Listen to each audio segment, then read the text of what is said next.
4 அணிகளாக உள்ள அதிமுக ஒன்றிணைந்தால் 2026 சட்டமன்ற தேர்தலில் நிச்சயம் வெற்றி பெறும் என்று அதிமுக ஒருங்கிணைப்பு குழுவின் நிர்வாகி புகழேந்தி தெரிவித்துள்ளார்.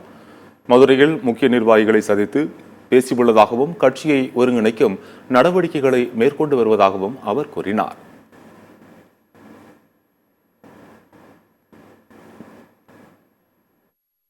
எல்லாரும் ஒன்னா சேர்ந்து எங்களுடைய எண்ணப்படி எங்களுடைய முயற்சிப்படி அது வெற்றி பெறுமையானால் திராவிட முன்னேற்ற கழகத்துக்கு பெரிய சவாலா போய் அமையும். அது நடந்தே நடக்கும், அது மாற்று கருத்தே கிடையாது.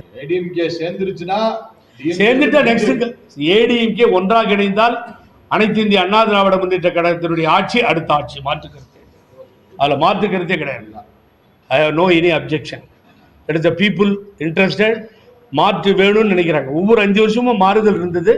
அம்மா அதை விடல 10 வருஷம் உட்கார வச்சாங்க. இன்னைக்கும் அந்த மாறு சார் திமுக காரங்களே அதுதான் சார் விரும்புறாங்க. நாங்க போனா நீங்க வாங்கன்றாங்க.